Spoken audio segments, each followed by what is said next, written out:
Senhor. Gente amada, a paz, que prazer, tô aqui com o meu amado Dionei. Dionei, eu gosto de você de verdade, cara. Eu também, meu irmão. A gente já falei ontem, né? Somos mais chegados que irmãos. Então, é uma pena que você não mora aqui, né? Se eu Quem morasse aí, eu ficava sabe? na tua casa o tempo todo. Quem sabe isso não muda em breve, né? Quem sabe? Quem sabe, quem O sabe. pro- eu perto de você, eu ia ficar mais inteligente e você ia ficar mais gordo. Eu não sei quem que ia sair Olha, ganhando eu ou já sou meio perdendo. gordinho, cara. Mais gordo do que isso aí eu ia ficar difícil.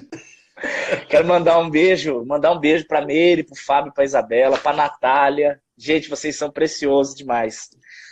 Dionei, ontem a gente estava falando sobre a mulher cananeia. Isso. Aquela mulher que ela é uma representação, uma figura poderosa de Jesus que se importa com aqueles que são rejeitados. Jesus Isso. ele tem entre aspas uma queda por aqueles que são rejeitados pela sabedoria desse mundo. Nós comentamos que ela. Ih, o barulho de novo. Será que é aqui? Eu tô te ouvindo. Ela alcançou o favor de Deus. Gente, agora presta atenção que eu converso com vocês.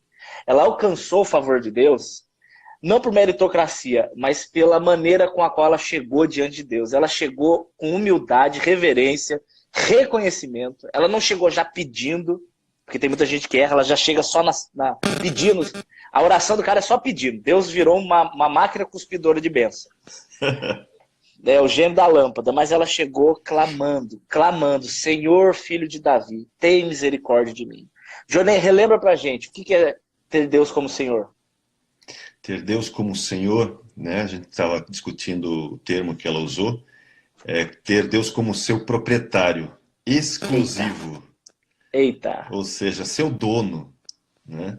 E a gente estava discutindo justamente essa questão ontem, né? De que agora eu não tenho mais a minha vontade. A minha vontade é fazer a vontade dele, né? Esse é o Maravilha. nosso prazer, esse é é o nosso desejo, né? E essa E ao questão de estar. Nossa, tem alguma coisa fazendo chiado. Não sei meu coisa aqui. não sou eu. E ao, e ao estar e ao estarmos realizando a vontade do Senhor, principalmente no quesito da obediência, é aí que nós encontramos a alegria plena da satisfação que ele traz, não é? Exatamente. É onde a gente encontra a tal da felicidade, a famosa felicidade. Lembra? A gente discutiu isso ontem, usando Jeremias 9, 23, 24. Me Né? lembra aí, esqueci. Me lembra. Rapidinho, vamos lá. Eu estava comentando ontem, né, que a nossa felicidade normalmente. Nós temos um conceito de felicidade que o mundo nos vende, né? Esse conceito de você ser bem-sucedido, ter dinheiro, sucesso e tudo mais. Não é errado, nada disso, né? Ter dinheiro não é errado, não é errado você querer ter sucesso no que você faz, viagens internacionais, ter bens, etc. Nada disso é um problema, porque se fosse um problema, Deus não teria dado a Abraão, como eu falei ontem, não teria dado a Salomão, por exemplo. E o texto é bem claro, foi Deus quem deu a eles essas coisas. Eles enriqueceram, tiveram fama, alcançaram tudo isso porque Deus os presenteou. O problema não está nisso, né? A questão é qual é o foco do teu coração, onde está o tesouro, né? Onde está o teu coração, está o teu tesouro. E Jeremias 9, 23, 24, ele fala assim: não se glorie o sábio na sua sabedoria, nem o forte na sua força, nem o rico na sua riqueza, mas o que se gloriar, glorie-se nisto. E ele vai dizer o que posso me gloriar, porque ele está dizendo o seguinte: gloriar é o seguinte, o que eu posso me gabar? Então ele diz: olha, não se gabe na sua sabedoria. Por quê? Porque a sabedoria não é minha. A sabedoria, na verdade, é dada por Deus. A verdadeira sabedoria vem do alto. Né? Isso é fundamental. Diz assim, não se gabe pela sua força, não se glorie pela sua força. Porque a força também não é minha. Se Deus não permitir, eu nem levanto a cama. Se Deus não permitir, eu não consigo nem respirar. Então, tudo é permissão de Deus. Então, não é a minha força que constrói as coisas, não é o meu poder de influência, também me é dado do alto, né? E não se glorie na sua riqueza, não se gabe na sua riqueza, porque o dono do ouro e da prata é Deus, né? É Ele quem Amém. nos deu tudo. Então, não tem por que me gloriar nisso. Então, aí ele Sabe diz, o que é se você... interessante? Diga. Para Deus é muito melhor um pedófilo arrependido do que um soberbo que chega até ele achando que merece. Ah, sem dúvida, né? Sem dúvida. Sem dúvida. O Salmos. O arrependimento é o caminho que leva, né, a Deus. Não tem como você chegar a Deus sem um espírito arrependido, porque denota humildade, né? Você reconhece o seu erro. E o soberbo, ele acha que por si só consegue as coisas. Por isso que essa Engraçado, questão de você se gloriar nessas coisas é terrível para Deus. se você chegar diante de Deus, você acabou de cometer um pecado absurdo. E você chega diante de Deus e você confessa esse pecado. Você confessa. O Senhor não vai te resistir. Mas a Bíblia diz no capítulo 4 de Tiago, né? Que ele vai resistir àquele que é soberbo. Então, Exato. o soberbo ele pode não ter cometido, do ponto de vista humano, um pecado tão grave quanto o outro. Mas se aquele que cometeu, do ponto de vista humano, um pecado gravíssimo e confessar os pecados e se achegar diante da cruz, ele alcança a misericórdia. E o soberbo não. O padrão de justiça de Deus é muito louco. Por isso que Aos Davi nossos fala, olhos. né? Um espírito quebrantado, contrito, um coração contrito e quebrantado, não desprezará o Senhor de forma É alguma. o Salmo 51. É o Salmo 51, salmo belíssimo, por sinal. Né? E tem O... uma coisa curiosa no Salmo 51, mas deixa eu voltar lá. Deixa eu só terminar a Diga. questão de Jeremias. Sim. Quando Deus fala assim, se você quer se gloriar, glorie-se nisto. Ou seja, existe algo que Deus diz assim, ó, você quer se gabar de alguma coisa? Você quer se gloriar de alguma coisa? Olha, eu vou te dar a dica do que você pode se gloriar. Não é dinheiro, não é poder, não é influência, não é força, não é fama, não é riqueza, não é bens, não é nada. Mas quer se gloriar? Glorie-se nisso, em saber e conhecer que sou Deus e Meu faço Deus. misericórdia, juízo e justiça na terra, porque dessas coisas me agradam. Ou Misericórdia. seja, você pode se gloriar em ser íntimo de Deus, porque saber e conhecer ali, nos termos de o seguinte, você não só ouviu falar, mas você experienciou, você tem Eita! relacionamento com Ele. Esse é o sucesso. Esse é o sucesso do ponto de vista divino. É Que você ter incrível. intimidade com Deus. E uma coisa que eu não Isso. falei ontem, eu vou falar hoje. Fala aí. Esse texto, esses dois versículos de Jeremias 9, 23 e 24, eles me dão uma pista maravilhosa. Hum. Ele está me dizendo o seguinte: você pode ser pobre, você pode, nos parâmetros do mundo, não é rico, você é paupérrimo. Você, nos parâmetros do mundo, você não tem poder nenhum e nem fama. Mas se você tem profunda intimidade com Deus, você alcançou sucesso segundo Deus. Segundo Deus. E tem mais, o Johnny. E tem mais. A promessa do Salmo 37 é que o justo não mendigaria o pão. Na verdade. Exato, exato. Então eu creio que Deus ele pode até ter ali um momento de prova, beleza, mas a promessa, né, trazendo à tona também o famoso Mateus 6,33, né? Sim. Buscar o reino de Deus, a sua justiça, as demais coisas ele vai acrescentar. Comida e roupa vai ter. Isso é promessa.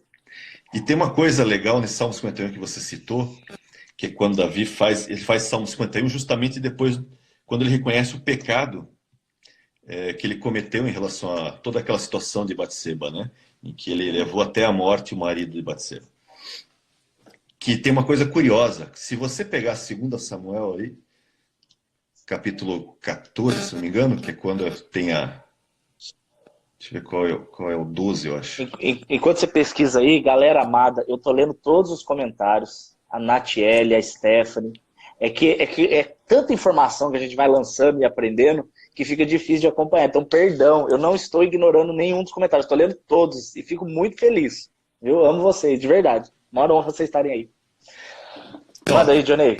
então, lá em 2 Samuel 12, quando Natan vai lá repreender Davi, falar, Davi, olha, ele conta toda aquela parábola da ovelhinha, né, do cara que leva a ovelhinha dele e tudo, né? Esse homem és tu? E aí diz, esse homem és tu. Lá no versículo 13, né, Davi fala assim, pequei contra o Senhor. Ele reconhece o pecado, ele reconhece, eu pequei contra o Senhor. Ou seja, ele caiu em si, né? Ele percebeu o que ele fez. Ele não ficou dando desculpa igual o Saul fez, né? Não, Saul ficou não, justificando. não. E uma coisa muito curiosa no texto. Antes de Davi pedir perdão, Deus disse para ele que ele já está perdoado. Por meio de Natã. Porque o texto fala assim, ó. Então disse Davi a Natã, pequei contra o Senhor. E aí disse Natã a Davi, também o Senhor te perdoou o teu pecado. Não morrerás. Ele não ficou pedindo perdão. Foi só de ter reconhecido. Ele só reconheceu Deus, é aquela história, né? Deus conhece o coração. Deus não olha como o homem olha. Então, ele viu naquele momento o quanto aquilo despedaçou o coração de Davi. Davi não precisou nem pedir perdão. Deus já, por meio de Natan, o profeta Natan já disse, tu já estás perdoado. Mas isso não impede Davi de escrever o Salmo 51. Entendi, É entendi. isso que eu Mesmo acho já lindo. tendo sido perdoado. Mesmo tendo já sido perdoado, Davi escreve o Salmo 51 e é um salmo belíssimo de derramar o coração diante de Deus. Sabe uma coisa que eu pensei esses dias comigo? Eu tinha feito uma coisa que desagradou o Senhor e eu fiquei meio mal e eu comecei a pedir perdão a Deus. E aí depois que eu pedi perdão a Deus, fiquei algum período orando e pedindo perdão, eu comecei a me sentir perdoado. E foi como se Deus chegasse e falasse assim para mim, Dani, mas em qual momento das Escrituras você aprendeu que o perdão é conseguido a partir de algo que você fez? Se eu Exato. for perdoado porque eu pedi o perdão, então o perdão deixou de ser graça, virou mérito, né? Então, quando eu fui analisar o texto, por exemplo, 1 João 1,9, que diz, né, confessai os vossos pecados, né? E ele é fiel e justo para perdoar, e o sangue de Jesus te purifica. Ele não diz para eu pedir perdão, ele diz para eu confessar. Por quê? Porque já é subentendido que se eu confesso é porque o Espírito Santo me constrangeu. E se o Espírito Santo me constrangeu é porque eu faço parte do perdão já. Você já fez o caminho do arrependimento. É como se Deus olhasse, como o caso de Davi ali. Davi, quando cai em si, sabe, é quando você caiu a ficha e você se percebe nu e diz, nossa, que burrada que eu fiz, eu preciso acertar isso. Na hora que você cai em si e faz isso, pode ter certeza. O perdão, inclusive, já foi providenciado lá na cruz, por antecipação. Né? A questão da confissão, que é estimulado no texto, é até porque é uma questão terapêutica. É terapêutico para você mesmo, e mostra que você está no caminho. Mostra que realmente, digamos assim, é uma demonstração subsequente de algo que já aconteceu no interior. Mas aquilo, ela esparrama sobre você, né? Você começa a desaguar esse arrependimento, e esse arrependimento leva você a confessar. Por quê? Porque você falando isso, você está de forma terapêutica para você mesmo, dizendo, poxa, realmente eu reconheço, eu errei e eu preciso consertar. Isso já é parte da cura. Isso já é parte da Maravilha. cura. Né? É que nem você fazer, é que nem a famosa DR que os casais fazem, né? Conversam, às vezes faz parte da Isso não cura. acontece aqui em casa, não. Isso aqui não tem aqui, não. Aqui, aí tem? Olha, como todo bom homem, às vezes eu tento fugir. Mas às vezes é Eu, necessário. de acordo com a Elinéia, com a Elinéia, a gente não briga. Ela só me explica por que eu tô errado. Ah, bem, mas isso em todo lugar é assim. Isso eu já sei há faz tempo. Eu já Dionei, assumo o pressuposto que eu errei. você sabe o que meu pai fez pra mim antes de eu casar? É. Ele chegou pra mim e falou assim, Dani, pede desculpa. Eu falei, pai, mas eu não fiz nada. Pede desculpa. Eu falei, pai, desculpa. Ele falou, pronto, agora você pode casar. Já vai treinando, né? Já tá treinando. Dionei, Vamos voltar para ela, vamos voltar para a mulher lá. a nossa amada irmã, a amada irmã Cananeia, ela reconhece a Jesus como Senhor. Então nós estamos entendendo que se Jesus é o meu Senhor, se Ele é o meu dono, então eu vou, por consequência disso, andar em obediência e por consequência disso eu sou propriedade exclusiva dele. Isso. Uma coisa que a gente não chegou a falar, mas você tem seus bens, você tem seu carro, você tem a sua casa, eu tenho meu carro, eu tenho minha casa, beleza, nossos bens. Eu cuido dos meus bens. Eu não sei você, mas eu cuido dos meus bens. Eu não quero estragar meus bens. Isso porque são bens materiais. Partindo desse princípio que eu sou propriedade exclusiva do pai, ele passa a ter muito cuidado e muito carinho, porque eu sou dele e ele cuida do que é dele. Então, quando Jesus ele é o meu Senhor, não só eu ando em obediência, mas eu tenho a certeza e a segurança de que Deus cuida daqueles que são dele. Sem dúvida, sem dúvida. E muito melhor do que nós cuidamos qualquer coisa que a gente bote os olhos para cuidar, né? Me fale do cuidado de Deus. O Cuidado de Deus com é perfeito. aqueles que são dele. Uma coisa que você tem que entender quando você assume e reconhece essa questão dessa relação de senhor e servo, né? Porque nós temos um relacionamento com Deus meio que triplo. Ele é nosso Senhor, ele é nosso rei, mas ele também é nosso pai. Então nós temos o papel de servo, de súdito, e esse súdito às vezes é rei, porque ele é rei de reis, então isso nos leva também para essa questão de rei e sacerdote depois. E nós temos a nossa posição de filho. De filho. Como herdeiro. E nessa posição toda, o Senhor continua soberano de tudo. Sempre. Amém. Ele é o soberano, ele é o Senhor de todas as coisas. E uma das primeiras coisas que a gente tem que entender, antes de mais nada, é que a partir do momento que eu reconheço ele como Senhor, ele é meu dono, ou seja, tudo que faz parte de mim, inclusive esses bens que você falou que a gente cuida, já não são mais nossos. Na verdade, nunca foram, mas a gente reconhece agora que eles não são nossos. Na Isso verdade, é adoração real, né? porque você se reconhece Adoração como é entregar mordomo. tudo. E é muito legal isso, por exemplo, eu gosto muito do hebraico, e na língua hebraica, por exemplo, tem algumas coisas muito curiosas. Diga. Eu não vou entrar no hebraico agora, tá? Eu vou só parafrasear para você entender. No hebraico, por exemplo, você não diz assim, esse celular, por exemplo, que eu estou usando agora, esse celular é meu, eu tenho esse celular. Não, no hebraico, parafraseando, é como se eu dissesse, este celular está para mim. Mas Por ele exemplo, não é seu. Ah, entendi. ele está para mim. Esse controle remoto, ó, esse é o meu controle remoto, a gente diz no português, né? Mas no Sim. hebraico seria algo assim, ó, esse controle remoto está para mim. Então, eu começo a entender o seguinte, que meu mesmo não tenho nada. As coisas estão comigo naquele momento porque me foram outorgadas, mas não são minhas. Meu O próprio Deus. idioma já me dá essa informação. Meu Né? Deus. E é muito legal, porque daí facilita você entender isso. Eu tenho um amigo meu, o Johnny, que ele é pastor, e ele conta uma história que me marca pro resto da minha vida, ela me marcou. Ele orou por muitos anos para ter um filho. Muitos, tipo, quase 20 anos orando. E nasceu o filho dele, chama Leonardo, o menino. E aí ele ficou aquele tempo em casa, né? Ele não podia ir pra igreja, tem aquele negócio dos anticorpos, vacina da criança, etc. Aí quando ele pôde levar o filho pela primeira vez na igreja, ele entrou na igreja carregando aquele menino como se fosse um ídolo, sabe? Sei. E ele entrou e a galera aplaudindo e fazendo festa. Ele trouxe aquela adoração do menino para ele. Quando ele chegou na hora do louvor e ele estava com a criança do lado, esse pastor conta, e olha que ele é um pastor batista tradicional, ele nem é avivado. Ele sonhou que, quando ele... Sonhou não, ele ouviu no louvor uma voz falando assim para ele, eu vou levar o Leonardo. A voz falou para ele, eu vou levar o Leonardo. E ele falou, mas Senhor, por que o Senhor vai fazer isso? Eu orei tanto para o Senhor me dar. Aí ele falou assim, porque ele entrou no seu coração no lugar que era só meu. E aí Deus ele... não aceita segundo lugares, né? Não, Deus não divide a sua glória, misericórdia. E aí o Johnny, aquele pastor, na hora, ele tinha duas opções. Ou brigar com Deus e falar que absurdo, não sei o quê, ou se humilhar e se submeter. Aí ele falou assim, a frase dele foi, Senhor, se isso está me afastando de ti, pode levar então, pai. Pode levar porque é seu. Aí a voz falou com ele de novo, falou assim, agora você entendeu, agora cuida pra mim. É bem isso mesmo. Agora você cuida pra mim. É bem isso mesmo, é bem isso mesmo. Por isso que a gente tem que cuidar muito daquilo que... Eu vou dar um exemplo. Eu sou programador de computador. Tá? Então, esses programas para celular, computadores, eu costumo fazer. Eu costumo dizer para as pessoas o seguinte, muito cuidado com as palavras.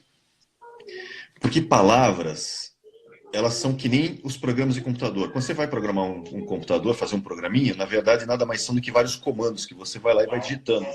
Né? Existe uma linguagem especial para isso, né? Toda ordenada para fazer o que você tem que fazer. E se você errar na linguagem, isso vai dar alguns bugs que a gente conhece. Ou seja, os programas que você tem, na realidade, é um conjunto de palavras devidamente ordenadas de uma forma que o computador entenda ou o celular entenda. Ou seja, palavras programam, né? No caso agora, o Instagram. Por isso que as palavras são tão poderosas. Por isso que as palavras criaram um universo inteiro. Né? Por isso que Jesus ele tem sustentado na palavra. Ele sustenta na palavra do seu poder. E tudo que entra na sua mente, se você parar para pensar, entra por meio de palavras. Sejam elas por som ou por sinais. Mas, de certa forma, são palavras. E as palavras, assim como programam um computador, programam a sua mente. E nós usamos, às vezes, termos errados que geram problemas de conceito na nossa vida. Vou dar um exemplo. Adorar. Eu ensinei a minha filha, por exemplo, o seguinte. Eu e a Ju fizemos um acordo, né? Disse assim, ó, certos conceitos a gente vai passar para nossa filha e ela não vai errar nesses conceitos por questões, às vezes, da palavra. Então a gente tem um costume, às vezes, de falar, eu adoro pipoca, eu adoro cinema, eu adoro aquele filme, eu adorei aquela série, né? Adorei aquele jogo, etc. E aí você vai na igreja para adorar a Deus. Só que o único ser que merece adoração é o próprio Deus. Amém. exclusivamente.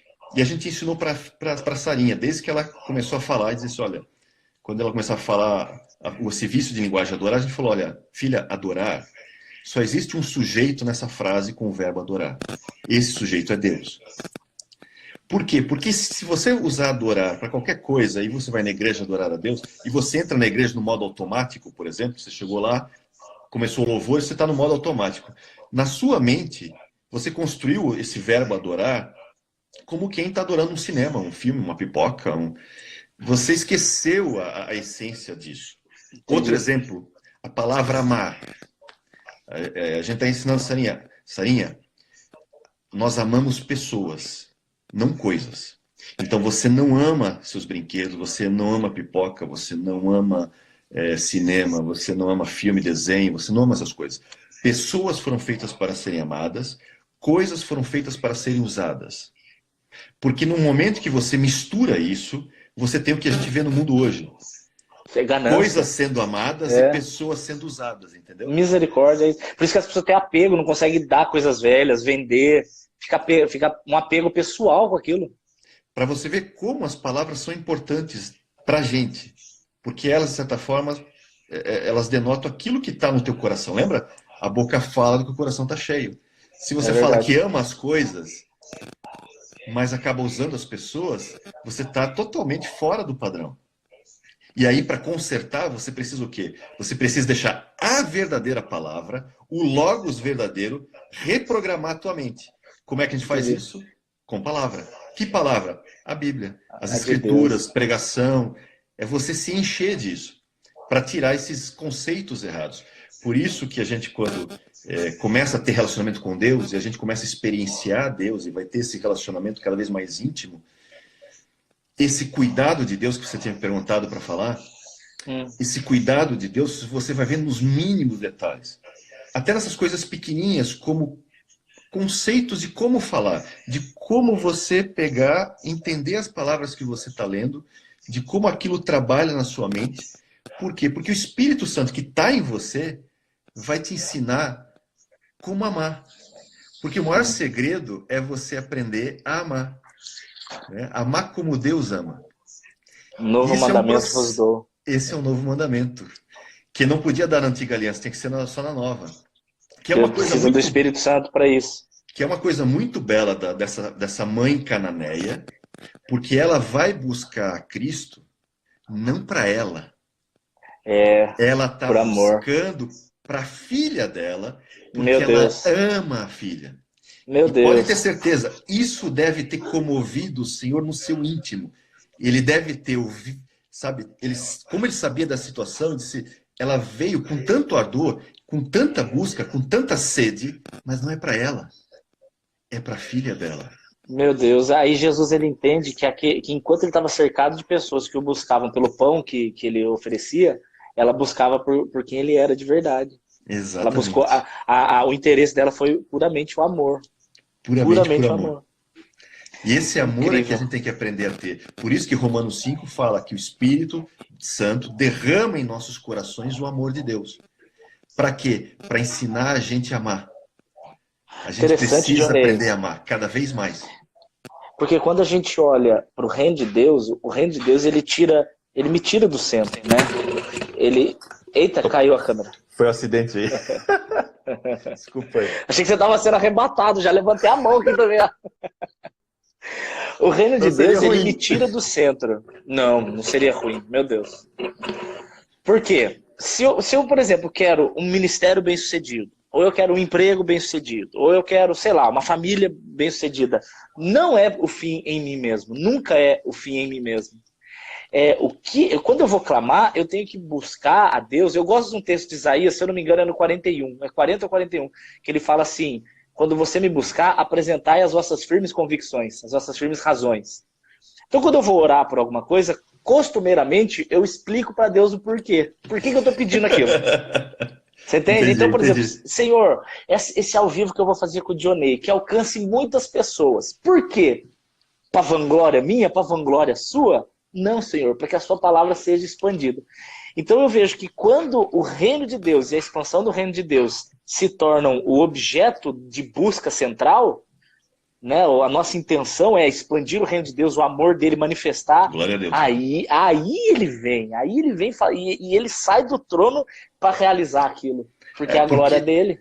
Porque a beleza disso é que você é abençoado para ser bênção, né? Abraão, por exemplo, se tu uma bênção. Por quê? Eu vou te abençoar, mas não é para ficar isso em você. Porque Deus nunca foi egoísta. Deus justamente te abençoa para você abençoar outros. É como se ele inundasse você, tem que esparramar de você para outros. Ele unge o teu cálice e o cálice transborda. Exatamente. Você é abençoado para ser bênção onde quer que você esteja. Meu que é Deus, o caso dessa mulher cananeia. Ela vai ser abençoada, mas na verdade vai passar dela para a filha. E provavelmente para nós, né? Porque nós somos abençoados pela situação até hoje. Ao longo dos séculos, muitas pessoas foram abençoadas com essa palavra. E, inclusive, eu olhando esse texto, lendo hoje de novo, eu percebi uma coisa, que Jesus ele poderia ter respondido para ela já no primeiro clamor. Ele poderia. Aquela questão dos cachorrinhos, ao meu ver, não foi para testar a mulher, porque ele já sabia do coração dela. Mas foi para mostrar pros discípulos dele o que era humildade.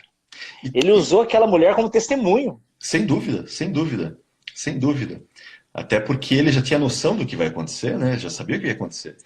E vamos ser sinceros, às vezes, não que ele não soubesse, ele já sabia, mas para ela, por exemplo, ela não tinha essa onisciência que ele tinha.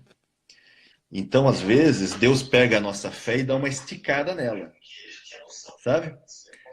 Porque o processo da estica dessa fé é um processo também de ensino, de crescimento. Lembra? Ele está te dando uma experiência, né? É de fé em fé, de glória em glória. Então, ela chega para ele com uma fé. Com a fé de que ele pode fazer. Ele apresenta... Primeiro, ele não apresenta nada, né? Porque o texto diz que ele simplesmente ignora. Faz de conta que não está ouvindo. Verso 23, né? Ele não lhe respondeu a palavra. Isso. Então ela chegou com a fé de que ele ia fazer, mas na mente dela, eu posso imaginar isso, na mente dela, ela pensa, eu vou chegar e ele vai fazer. Não vai nem discutir. Porque eu já ouvi falar o que ele faz. Eu já ouvi que ele tem um coração bom. Eu vejo, né, eu ouvi falar dele que ele é bondoso, ele cura todos. Eu ouvi isso. Eu sei que ele vai fazer. Então eu vou chegar lá, eu vou pedir, ele vai fazer. Entendi. Então ela chega com essa fé. Só que ela chega lá com essa fé e começa a falar. Ele não responde. Aí ela começa a gritar. Ele não responde. E ela vai gritando, porque ela está clamando, né? E você vê que a fé dela já passou de um nível para outro. Porque agora eu preciso de mais fé. Ela está insistindo, persistindo. Eu cheguei com uma fé de conversar, de pedir normalmente. Peraí, agora ele está me levando a minha fé para que eu tenha que clamar, tenho que gritar, correr atrás dele, né? Então eu tenho que aumentar a minha fé. Porque se a minha fé é pequena, na primeira negação, eu vou embora. E aí vai uma pergunta para você e para mim. Só que tem a ver com o assunto, para não te cortar.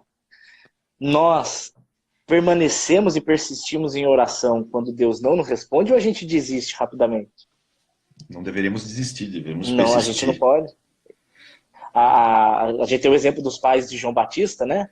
Que Sim. O Zacarias e a Isabel, que eles oraram por muitos anos até Deus responder. Sem dúvida. Enquanto Deus não responder, de alguma forma, né, que ainda que seja não, paz, né? Que te traga paz no coração, mesmo que seja não, mesmo que a resposta seja não, você deve insistindo. Não pare. Né? E é o que ela faz. Jesus não responde nada, a ponto de aí os discípulos ficarem incomodados. Poxa, não tem jeito, né? Ele não vai responder mesmo. O Senhor, despede ela, manda embora. Então, pelo menos responde alguma coisa para ela e manda ela embora de uma vez, se o Senhor não quer fazer nada.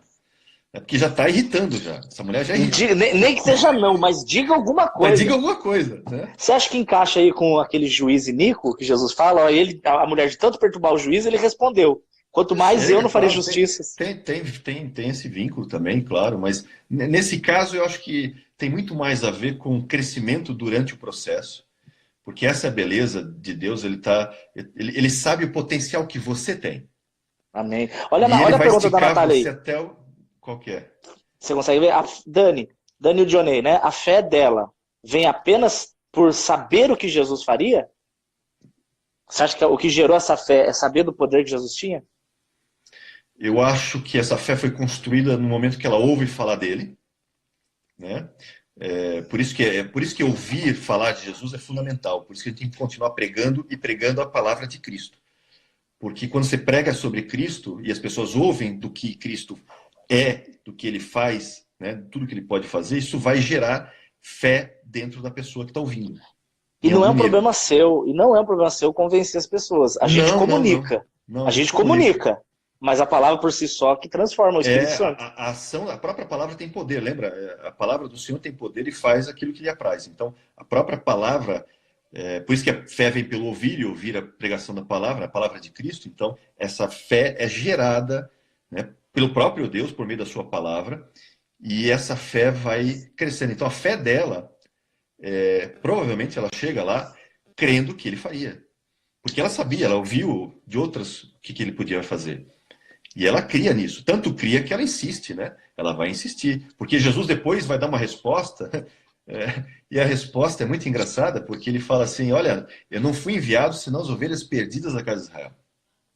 E aqui entra um ponto interessante, que é um problema nos textos, que o texto, infelizmente, ele não vem com o tom, né? Não vem com o tom, não vem com a Se tá forma como isso foi gritando, falado. suspirando. Então tem gente, por exemplo, que vai pegar e vai aplicar a sua interpretação e às vezes até o seu, digamos, A necessidade momentânea. não digo necessidade, eu digo às vezes as pessoas expressam a noção que eles têm de Deus no texto que está escrito. Por exemplo, é a mesma coisa que as pessoas eles transpõem a imagem do pai terreno com o pai celeste. Entendi. Então, se o teu pai terreno é um pai duro, severo, normalmente as pessoas interpretam Deus como sendo um Deus duro e severo. Entendi. Se o teu pai é amoroso, né, e gracioso, as pessoas também transpõem isso para Deus como sendo um Deus amoroso, né, e gracioso. Filhos mimados, quando não tem oração respondida, querem sair da igreja. E aqui no texto é a mesma coisa. Tem gente que vai interpretar assim, que Jesus falou assim: olha, eu não fui enviado senão as ovelhas de Israel, hein? E tem gente que vai interpretar assim: olha, querida, olha, eu não fui enviado senão as ovelhas de Israel. Eu entendo que ele falou assim, eu acho que ele falou Entendeu? com uma risadinha de canto, assim. Porque você tem que entender quem Deus é, né? E você vê que Jesus tratou de forma um pouco mais ríspida, assim, os fariseus. Aqueles que se achavam sãos. Mas aos doentes, raramente você tem algum texto, né, como esse, por exemplo, que são mais difíceis. Mas normalmente, Jesus é muito gracioso quando trata com os doentes. Então, e ninguém pode dizer que é assim ou que não é uma questão pessoal, mas conhecendo o caráter de Deus, e Jesus provavelmente era um brincalhão, Eu acho porque também. Deus tem bom humor também. Né? Eu acho que ele era muito alegre. Ele era muito alegre, ele cantava, né? Você tem texto em que ele está cantando.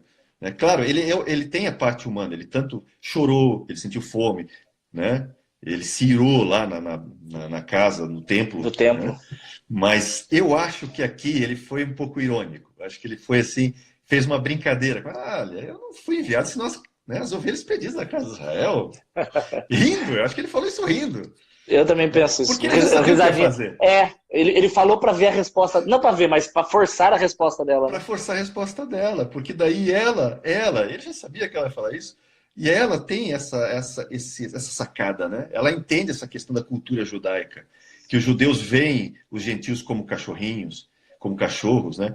E no caso, ela usa uma expressão em grego que é o cachorro doméstico mesmo, aquele, né, da mesa, que fica embaixo da mesa esperando as migalhas, né? Como a gente já faz até hoje. Isso não mudou muito de lá para cá. Né? E ela diz, olha, mas até os cachorrinhos comem das mesas. Né?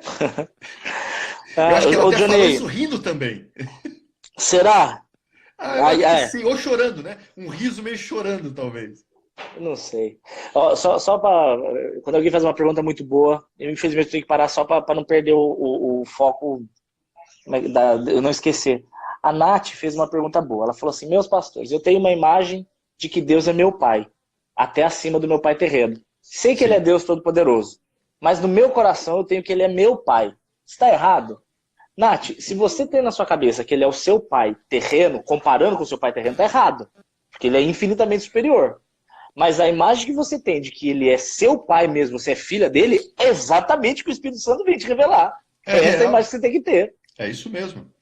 Tanto que é nesse nível que Jesus vai depois trazer ela, de certa forma, porque assim como ele beneficia os filhos, ele acabou beneficiando ela, porque ele diz assim, olha, grande é a tua fé.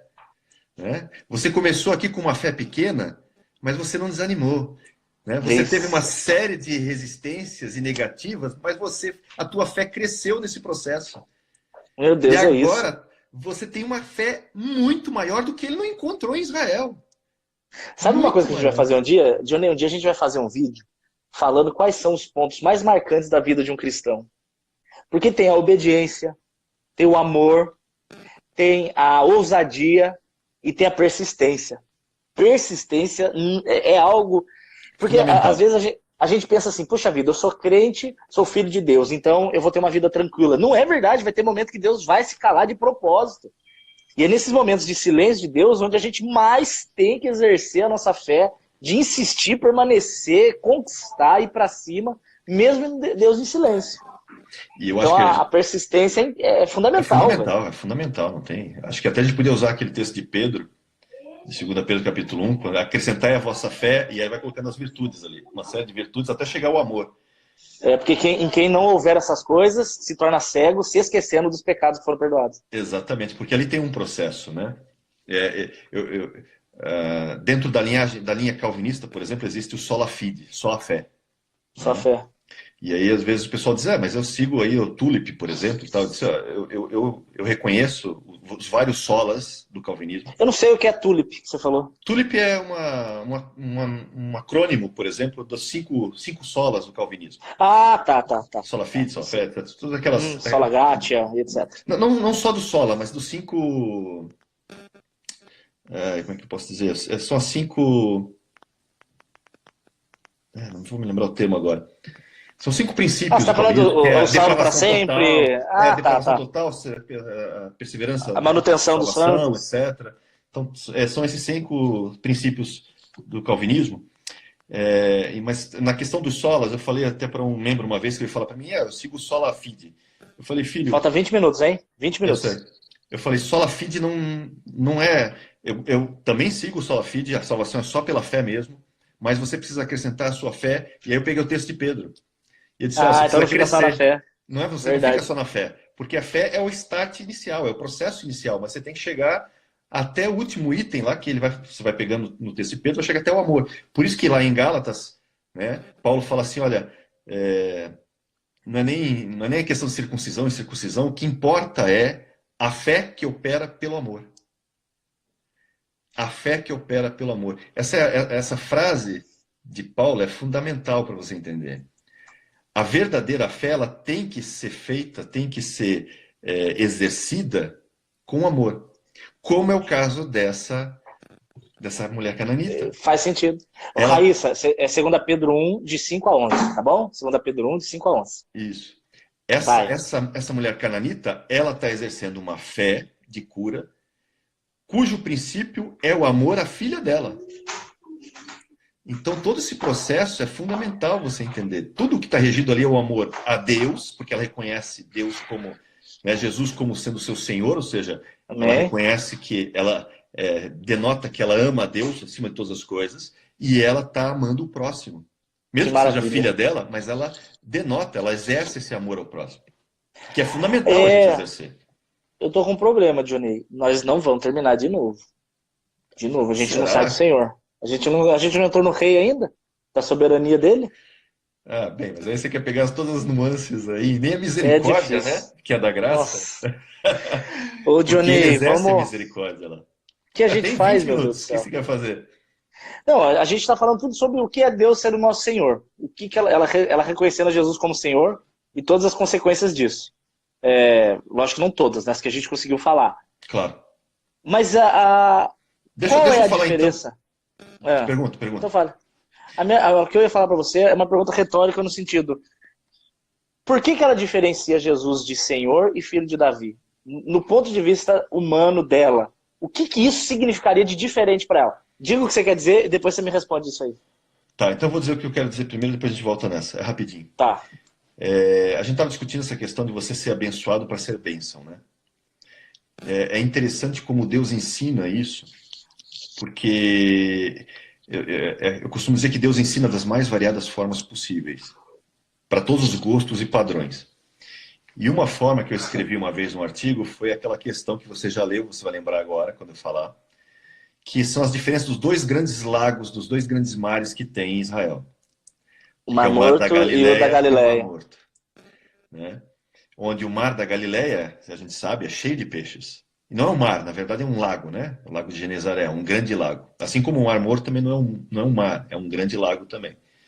E no Mar da Galileia, né, ele é cheio de vida, cheio de peixes, enquanto que o Mar Morto, lá não tem, nem micro-organismo tem naquele lugar, né? E o curioso é que esses dois lagos são abastecidos pelo mesmo rio, porque tudo vem do Rio Jordão. Então, se você olhar na geografia de Israel, mais ao norte, digamos assim, na verdade o Rio Jordão nasce lá no norte, né, perto da Derretimento de região geleira, né? no Monte Hermon ali, né, que é um dos picos mais altos da região, acho que 3.000 metros quase. Então, ele tem a nascente lá e começa, essas nascentes são várias, na verdade, e elas alimentam o Rio Jordão. O Rio Jordão vem, alimenta o Lago de Genezaré, o Mar da Galileia. O Mar da Galileia recebe as águas do Rio Jordão e depois devolve águas para o Rio Jordão, que continua ao sul do Mar da Galileia, chegando daí lá embaixo no Mar Morto, onde Então o no Mar da Mar Morto não Galileia, deságua em nada, né? O Mar o Morto Mar da fica Galileia, ali. ele Ele recebe recebe e e dá tudo dá. que ele recebe. Exatamente. Então ele é Por vivo. isso que ele é cheio de vida. Por isso que ele tem água viva. A água viva é água corrente, né? E a água viva tanto recebe dessa fonte quanto ele dá, né? Ele não Já o guarda Mar para Morto si. que Já só o o Mar Mar Morto só Morto retém, só retém. E aí por isso que ele é morto, porque ele não dá para ninguém, aí né? cai de E novo na questão de que o reino de Deus, no fim, não é em mim mesmo. é a mesma coisa, nós todos recebemos de uma única fonte, que nem o Rio Jordão que alimenta os dois mares. A dúvida é se você vai agir como o Mar da Galileia ou como o Mar Morto. É uma Isso não é só de escolha. dinheiro. A gente não está falando só de dinheiro. A gente está Não, isso é falando de de tudo. tempo, de carinho, de dedicação, de interesse. Dinheiro é Exatamente. dos braços disso. Exato, porque tua bênção não é só dinheiro, tua bênção é saúde, por exemplo. Deus te deu saúde. O que você faz com a saúde que você tem? A quem você ajuda com essa saúde que você tem? A que pessoas que você visita, aconselha com a saúde ou com a educação que Deus te deu, por meio dos seus pais, onde você estuda? Porque isso não é só financeiro, né? As pessoas, por isso que eu digo, o risco, às vezes, as pessoas trocarem amor por dinheiro. Como muitos pais hoje fazem, modernos, né? Dão dinheiro aos filhos, mas não dão amor. E aí Meu cria uma Deus. geração que entende que amor e dinheiro são iguais. E nunca foi, nunca vai ser, né? Misericórdia. Nunca vai ser, Misericórdia. Mas né? então, Johnny, Vamos voltar lá para a nesses pergunta, então. menos de 15 minutos que nos faltam, qual é a diferença de alguém que reconhece a Deus como Senhor? E só relembrando, Senhor, nós falamos sobre ele ser o nosso dono, no sentido de cuidar de nós, somos propriedade dele. Nós falamos de Jesus ser o nosso Senhor, no sentido que a ele devemos obediência, né?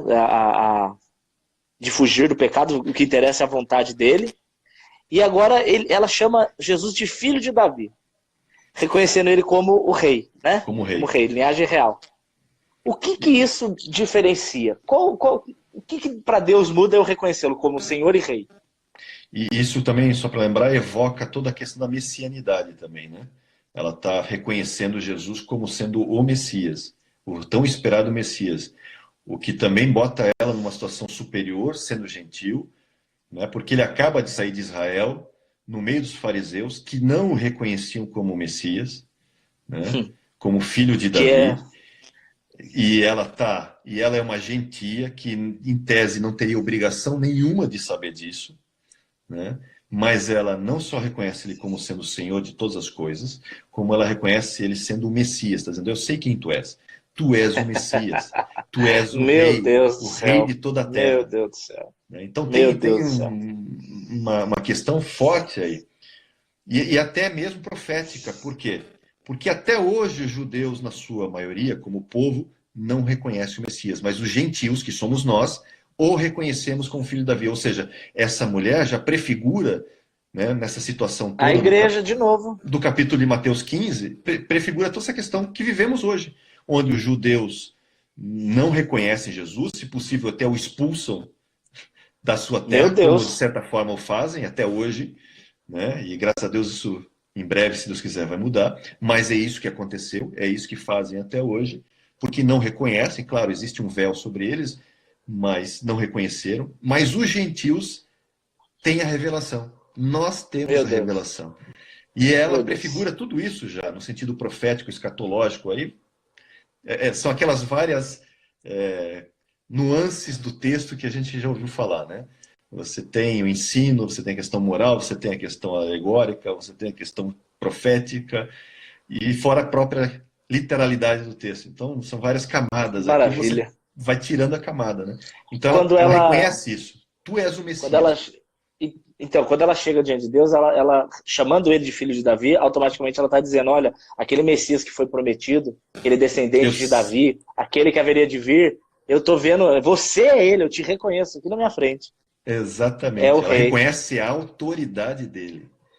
Né? Ela Mas reconhece a mas messianidade dele. E outra, messianidade acompanhada de salvação. hum, Ela diz assim: o teu nome é Yeshua, o teu nome é salvação do Senhor, e eu reconheço que tu és não só a questão da salvação do Senhor no nome, mas tu és o próprio Messias. Tu és aquele prometido que iria trazer salvação a todos, né?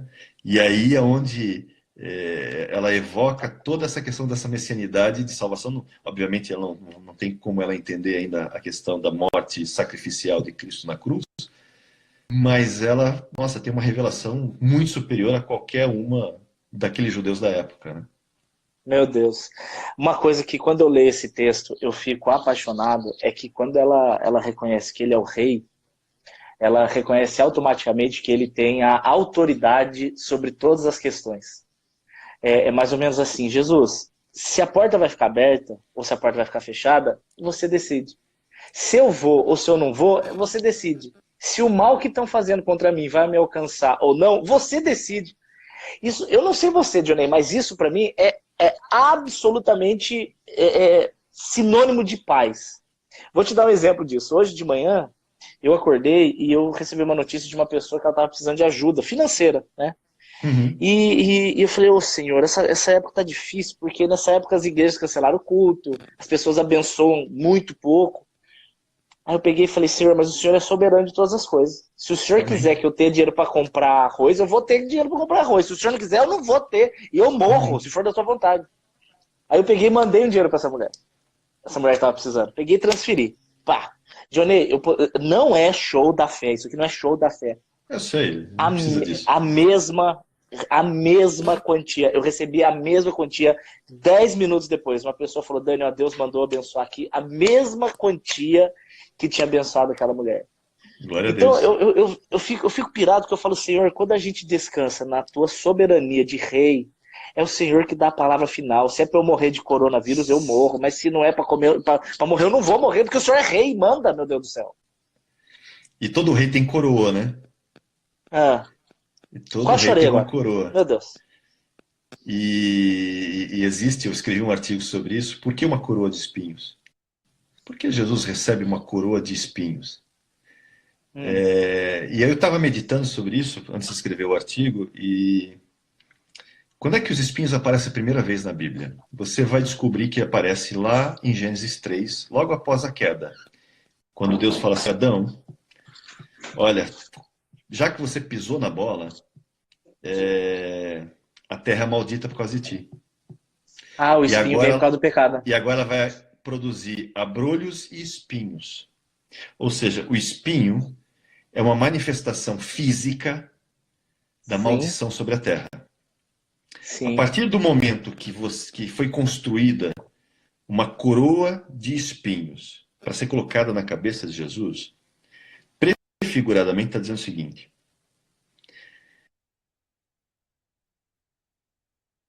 E travou.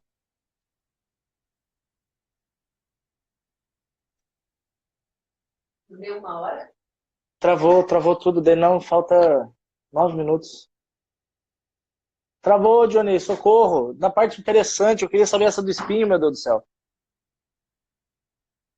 Será que foi minha internet aqui? Não foi, aqui tá funcionando. Gente, vocês estão me ouvindo ou só ele que travou?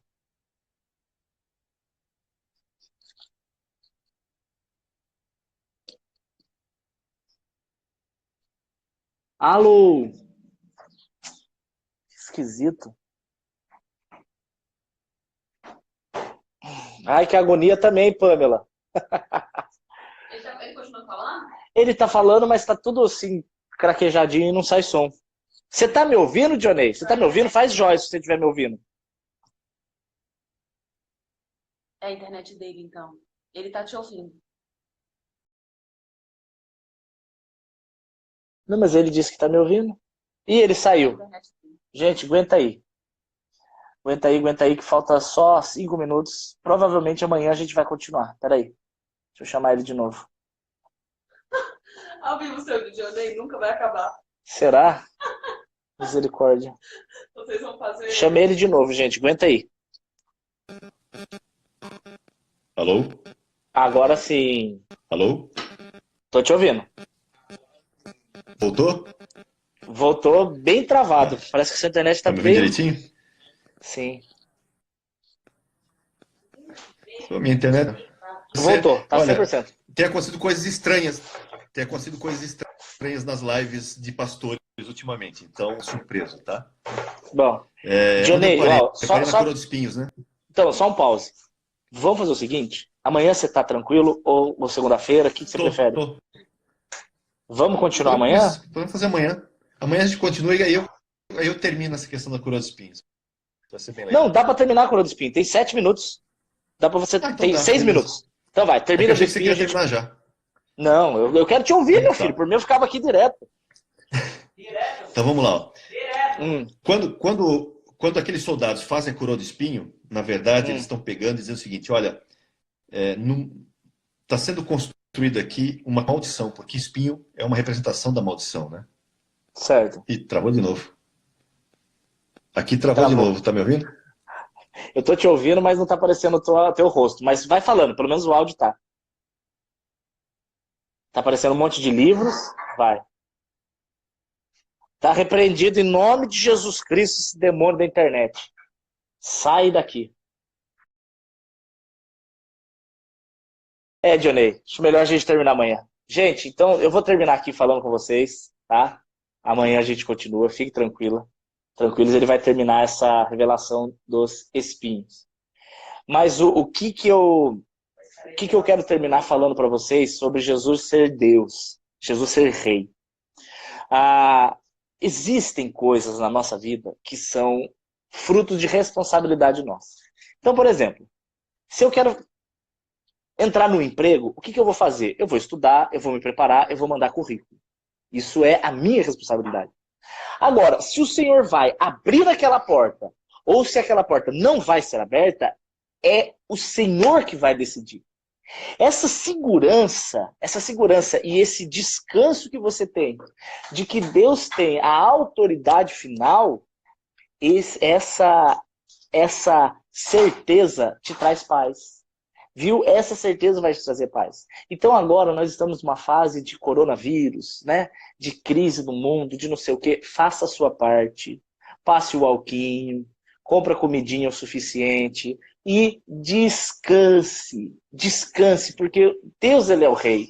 Você vai morrer se Deus quiser que você morra. Se não for para você morrer, você não vai morrer.